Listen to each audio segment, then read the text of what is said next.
So out in Arkansas, the electric company wants to dig up a pet cemetery. That sounds like the plot of a Scooby-Doo cartoon, but it's real. And residents of Jonesboro aren't mincing words about this perished pet plan. I mean, we spend all of this money on our fur babies, and we're getting crapped on. That's a pet owner who has a creature interred just south of 4500 Stadium Boulevard. Where your member-driven, service-focused, it's what we do every day, touch-tone energy cooperative, Craighead Electric Cooperative Corporation, has snatched up 5.2 acres of land. And as laid out in this news release, they and the Empower broadband service they deliver that really makes use of the bold function in this PDF, noticed on the south end of this property, there just so happens to be a pet cemetery there. And these people who have pets there do not like this electric company's plan to redevelop this site. Can you not see the people that are hurting in this room? So this footage is from a recent meeting between the realtor/electric company representative and members of a Facebook group called Friends of the Thelma Holford Pet Cemetery. In this group, which consists of several people who have pets buried in this thing, members, pun intended, dug up tons of public records on the cemetery, named for a woman who died in 1989. Public records show that in this lady's will, Thelma Holford wished to leave a 1950 map dress to the Smithsonian,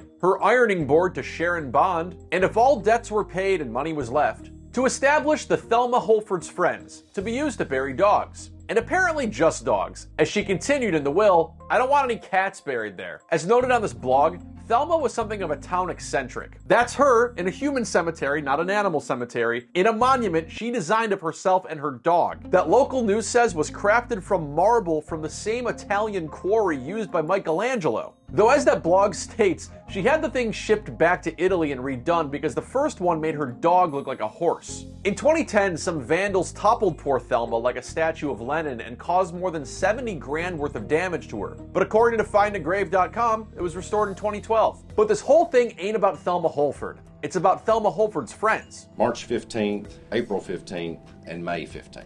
We will have employees out there that will be available to help gather monuments. Yeah, so in this somber and respectful Facebook post from early January, the electric realtor wrote, "My client has plans to develop the property, but we want to be very sensitive to the loved ones of the pets interred there and allow for the monuments to be retrieved if desired." This lady, who's got 2 dogs buried at the cemetery, wants something more intangible than the headstones. I'm sorry, y'all, but I'm mad because I want the respect for my babies. Per Thelma's will, dog owners to pay to bury there enough to support the dog cemetery.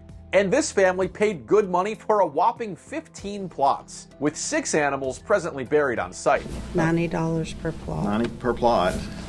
And then headstone And then expenses headstones. and I paid $500 a piece. That's $1,000. That shows you the love that I have for my babies. Lots of these people want their animal remains back, no matter what's left. But our real estate man essentially lays out that they're not likely to find so much as a dog bone out there, let alone a dog bone. What I have been told is that there's not anything to exempt. Friends of Thelma Holford Friends just want this plot to be left alone. Why can they not buy 5 acres somewhere else in the county? You see what I'm saying? I don't understand. Well, I mean, I see what you're saying, but this property joins their current building. I mean, it's where their headquarters is. Oh, and why exactly is the site of around 200 animals being redeveloped? Well, as one of the admins of the Facebook group put together from public records, the person who controlled the pet cemetery sold the land to the power company in early January. And Craighead plans to place a nice little road over the cemetery. Yes, a concrete entrance to their new facility will apparently be on top of the remains of dozens of dead dogs. So it puts the public and employees at risk every time they try to make a left out of their property. So as that press release stated, the power company doesn't have a date set for construction and wants families to know they have ample time to contact them. Though while any sort of resolution wasn't reached at this meeting, the real estate power guy said a decision needs to be made by June 1st. And it disgusts me to my core to even be having this discussion. Yes. It is nonsense.